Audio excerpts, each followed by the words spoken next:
I've talked about blockbots before on the channel, and often in other videos, I talk about how indie creators can be kind of fall into a trap by using them. But I really want to go into some specifics around blockbots, who they hurt, who they don't hurt, and kind of the reality around where they actually sit and what impact they actually have. Because there's a lot of misinformation and just kind of vague opinions on this subject, but not a lot of facts. So we're going to get into some of those.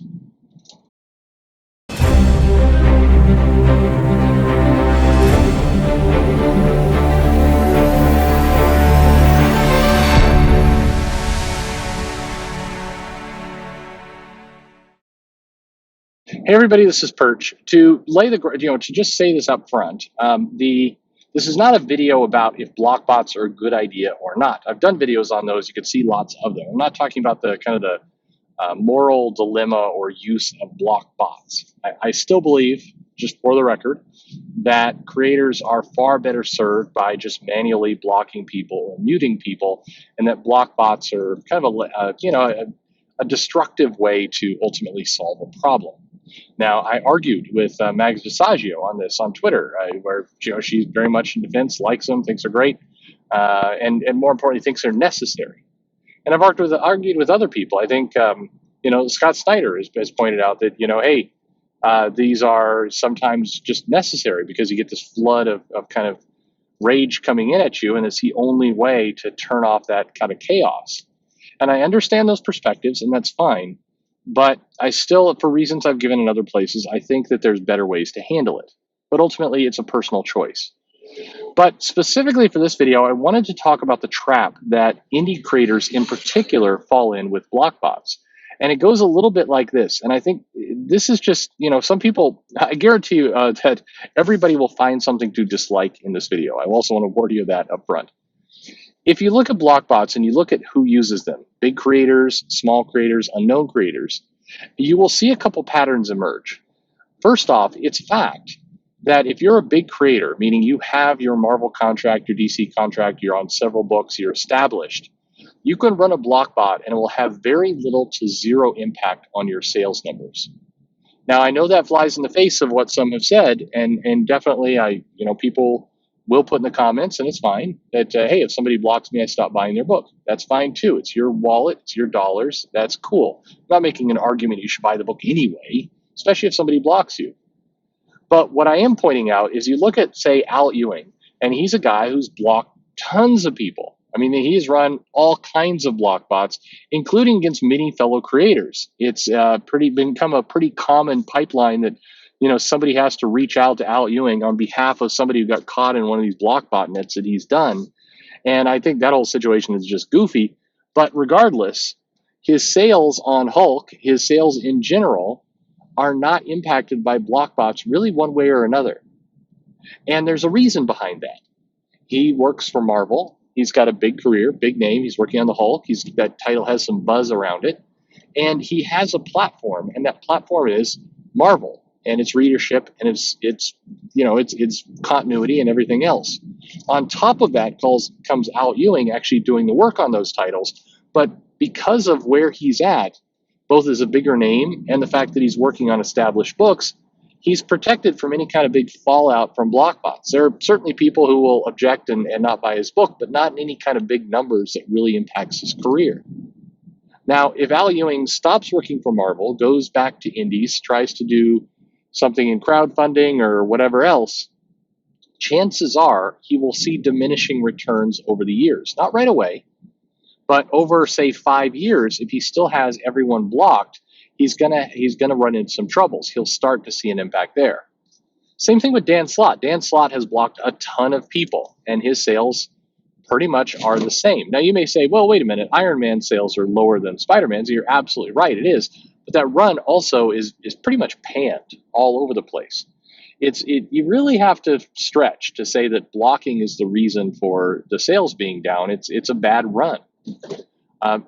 Again, same kind of thing with Al Ewing. Dan Slott is protected by and large. If you look at his Spider-Man run, you look at when he really started running the block bots, you look at his kind of crazy shenanigans he used to do on CBR, where he'd invent fake screen names and kind of argue with people on his own behalf, just weird stuff. None of that really affected him because once you reach a certain level of popularity, it's like you get a certain level of Teflon against social media. It no longer really matters if you block people. And here's the dirty truth of it too. If the publishers didn't step in and kind of reject work or he had troubles, Warren Ellis could easily continue to sell the same volume of comics he's been selling, despite everything that's gone on. Because once you achieve a certain level, the stuff that goes on social media does not seem to matter, not in any real way. Now, again, I know that people disagree because people say, well, when Marvel started going into politics and with the creators talking about their politics, I should say, and start blocking people and everything else, you see their sales decline. But that's not exactly true. If you line up the timelines and you see where Marvel's drop happens, a lot more of it, hits exactly on the nose for when they started messing around with their core characters, when Iron Man became Riri, and when Sam Wilson became Captain America. You see the issues there, and you can also line up when they started using cheaper unknown creators, and you can see a drop there. The blocking and everything else came in during basically the last election, and you don't see a dip. The dip came before. The dip is more based on quality. And again, the point here is once you achieve a certain level, blockbots and other stuff doesn't matter as much to sales. Now, is it a good idea? Again, I don't want to go all into why it's not a good idea. I said it's not. I don't think it's a good idea. I don't think it's good for creators. I don't think it's good long term. But if we're looking just at the short term, it doesn't have a big impact for big name creators.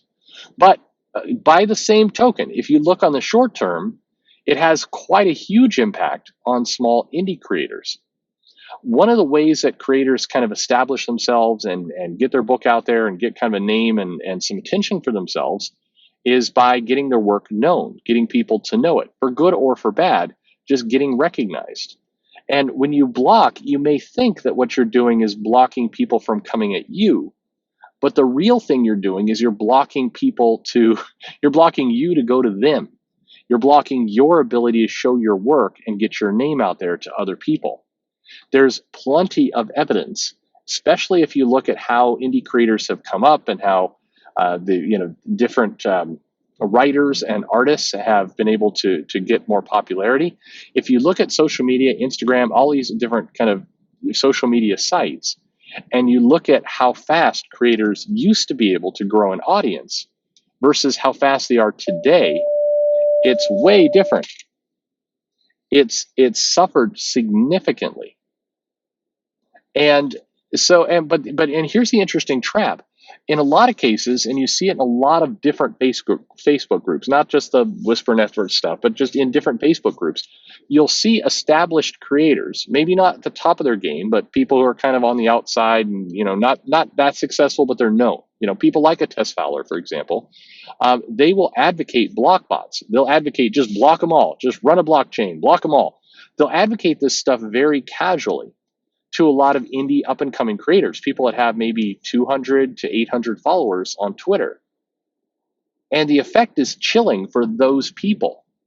They no longer have as much of an audience. They're not being seen by people. And again, yes, they definitely get rid of the 10% of people in that blockchain who are, maybe coming at them or arguing or, doing or trolling. But the 90% that's auxiliary attached to these people are their future audience, or the people who are going to give them that name, give them that reputation.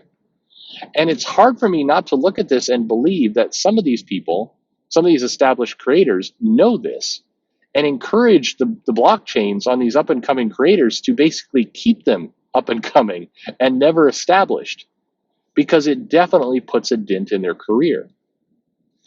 You never want to tie you put your fate in the hands of one person. You never want to have only one avenue to go down.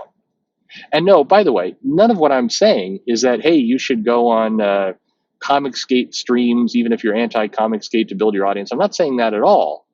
I'm saying there exists more to the world than Comicsgate and anti-Comicsgate. In fact, I'd say like 95% of the world is not those two things in comics. So therefore, be careful of how you're tapping in and attacking that 95%. It's all about visibility. Most people are not in on the social war and all the rest of that stuff. They're just looking to discover new artists, to see new work, to recognize people. And when you blockchain as a small up and coming indie creator, you're hiding your work from tons of people. And if they and so best case scenario, they just don't see your stuff. Worst case scenario, they actually see that you block them and it becomes a negative. You will turn people off because for whatever reason, it's just human psychology. There's a big difference between being turned off by somebody you know versus don't know. So a lot of people may be irritated when, say, an Al Ewing or a Dan Slott or a Gail Simone or somebody like that blocks them. They may be irritated about it. But for whatever reason, it's far more irritating when somebody they've never heard of has blocked them. That makes them really mad, and they remember that. So if anything, be very careful. And I see a lot of peer pressure going into, hey, indie creators, you got to blockchain these people. And in some cases, it's even like, if you're smart and don't want to be considered to be on the wrong side, you will blockchain all these people. And that's how we will know you're one of us. Well, cool. Except that's also how you removed a huge part of your audience that you didn't realize. And you, indie up and coming creator, needs that audience. And that's why in a different video, I recommended use mute more. Use automated bots if you need to post posts and tweets. That way you don't have to get in there and you don't have to see it. You don't have to see somebody poking at you. Going there as a new creator definitely hurts your exposure. 100%. Anyone who tells you otherwise is lying and potentially trying to manipulate you. Once you've made it, now you flip to the other side. You can block away. It isn't going to really matter. Not in the short term anyway. Long term, maybe. Is it a douchey thing to do? I think so, but that's your opinion. Who cares? Whether I think it's a lousy thing to do or not is really, you should care less about that. But be careful. And the best advice I can give to a lot of up and coming indie creators, people trying to get in comics for the very first time is, be careful of who your friends are. Absolutely. On all sides. Be careful of things that you're doing which limit your audience. And be careful about the logic that says, well, I don't want that audience anyway. It sounds good, except that audience can be a much bigger bubble than you think.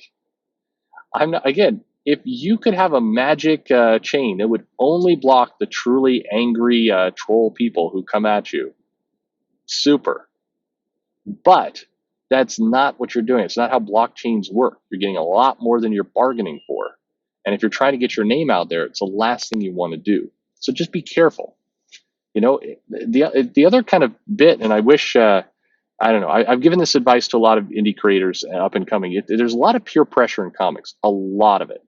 There's a lot of like, don't you want to be with the cool kids? Don't you? I happen to have I once had coffee with Sana Almanat. I can introduce you at some point if you play your cards right. There's a lot of that goes on. One of the comical bits about the whole Warren Ellis and the grooming stories is like the quote unquote tactics used of like, hey, I can get you in. Hey, I can do this. If you're friendly to me, I'll help you out too. Scratch my back and I'll scratch yours. It's like everywhere. It's like everywhere. That's kind of the nature of comics. And, men, women, everything, all. I mean, there's plenty of trans creators who do the same thing. It's very much that, you help me, I'll help you kind of network. And in that, it's very easy to get duped. It's very easy to let somebody else control your career under the guise of trying to help it. So again, do whatever you want. It's up to you. I know that I'm pissing off people by saying that, big names blocking people doesn't really seem to matter, but it doesn't. Look at the numbers. There's not a substantial way. Again, there's a big difference a lot of people seem to forget this. There's a big difference between, hey, the numbers don't show a problem versus, hey, this is a lousy thing to do. Those are two different things. Things can both be lousy and not have a deep impact on sales. You kind of wish all these things were more aligned, but they're not. So just being real here. Anyway, what do you think? How and really for the indie creators, what is some other advice that you can give as a fan? Because I know that I've got a lot of indie creators now coming to the channel. I'm really happy about that, and hopefully, I'm giving them good advice that helps them out. But as a fan, if you're here, what's some advice you'd give them to basically protect their careers, to make sure that things are still up and going?